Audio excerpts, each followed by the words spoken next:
Hey everyone, so we have made it into the bathroom and welcome to my bathroom.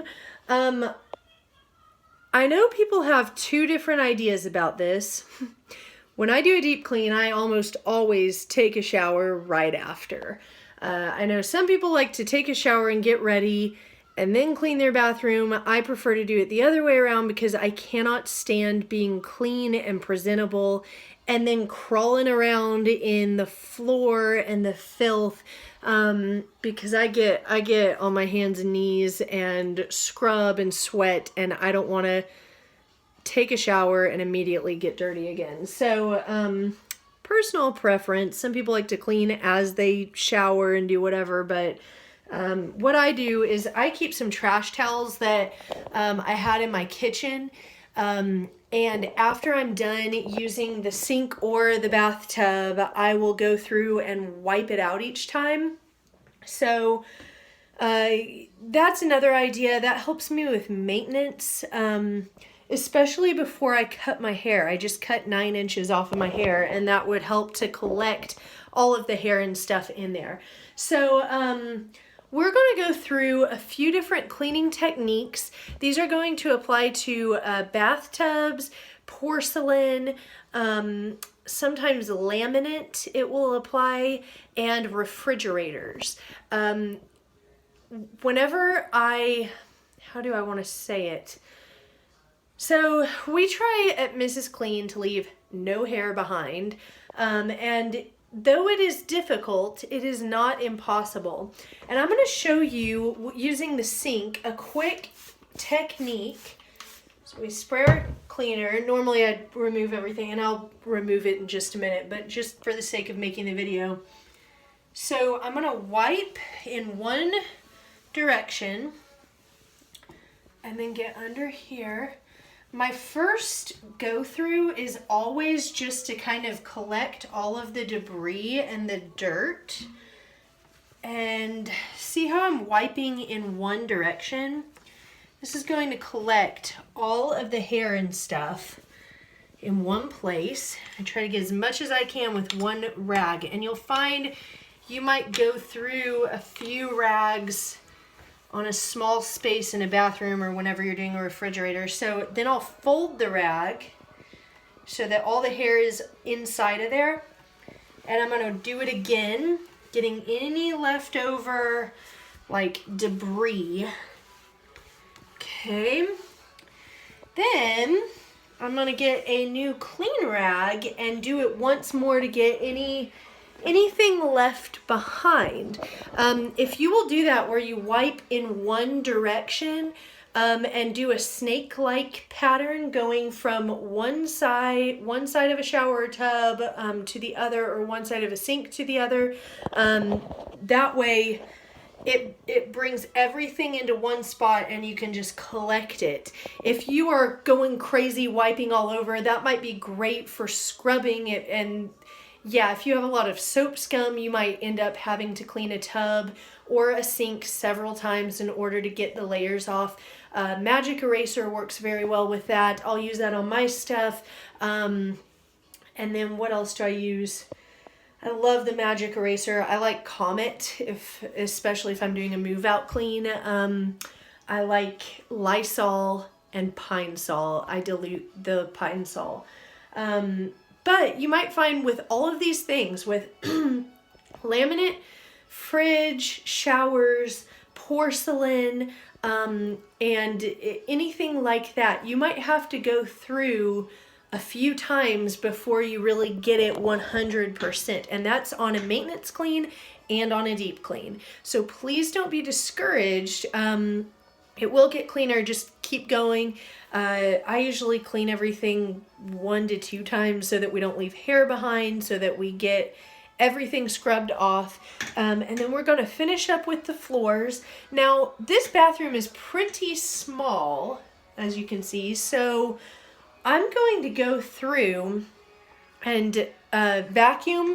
I have a Shark, and it's got a few detailing attachments with it that I can use to get behind the toilet, and that I can use to get on the edges of the floor and behind the door.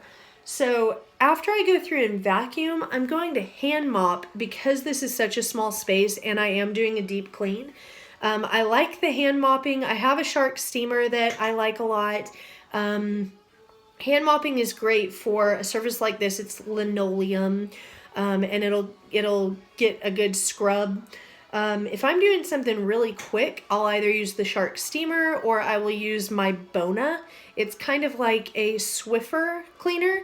The Bona and the Swiffer do pretty well on hardwood floors. I prefer the Bona on a hardwood, and I like the Shark steamer on the hardwood floors, but you cannot not leave that thing going because it will warp the floor if you just let it sit while it's steaming. So you want to keep moving whenever you're using it, and once you're done, you want to pick it up and take it somewhere where it's not going to be sitting on wood.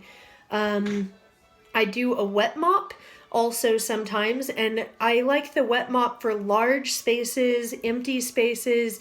I'll use a wet mop on move outs a lot of times because you can get your foot on the hairs of the mop and scrub it really easily. So what else do we do?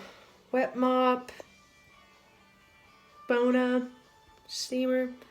That's pretty much it. For textured surfaces like stone, or if you have a concrete floor that has a texture to it, like that has pits or anything like that, sometimes a scrub brush or a deck brush is a good fit.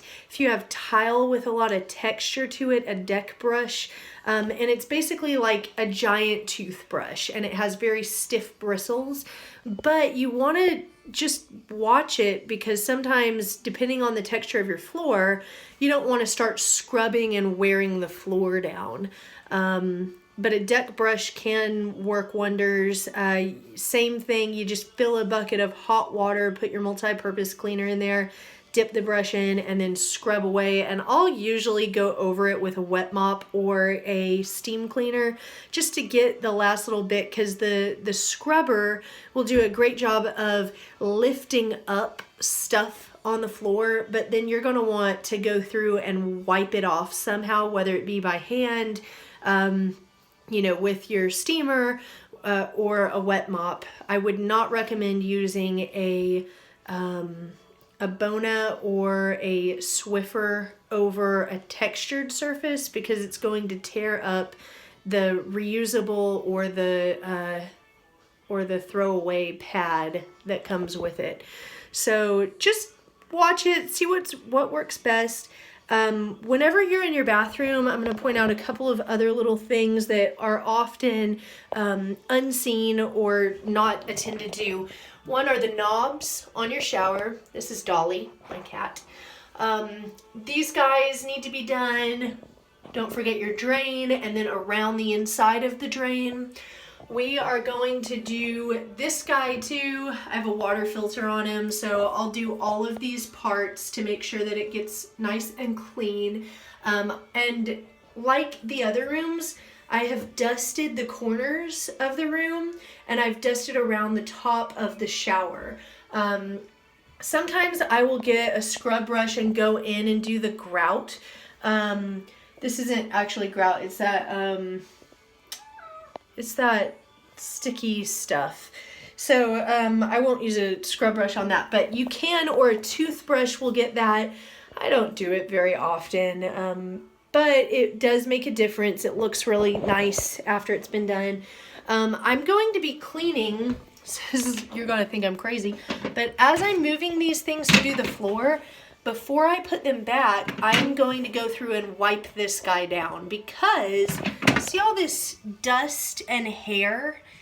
That's going to make a big difference if I have a guest over and they come to use the toilet and this thing that's covered in dust and hair is right next to them.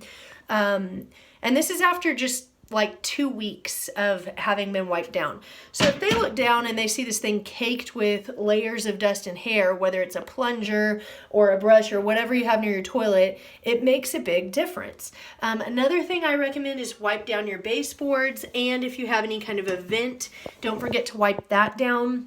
If you're doing a deep clean, use a toothbrush, and you can get in between these or a detailing kit. I will wipe down the trash can, which includes this little lip around the rim and the top. Dolly really wants to be in our video. And then I will also do the base of the toilet down here. So down this way. Dolly, kitty, so annoying, baby. So see, I'm gonna do these areas too, and then back behind the toilet. And oftentimes you'll see the coils behind the toilet have a lot of dust and stuff, and I'm going to take time to wipe that down too.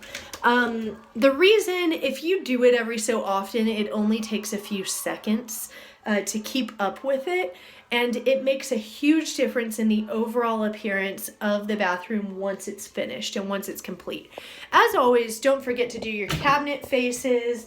If you are doing a big overhaul, deep clean, you might want to take everything out from the cabinets and drawers and wipe that out as well. Accessories and things down here, I'm going to do all of those. I have some storage stuff, so I'm going to wipe down the containers that they're in so that they look nice and fresh. I think that covers everything in the bathroom. After this, we are going to talk about the floors.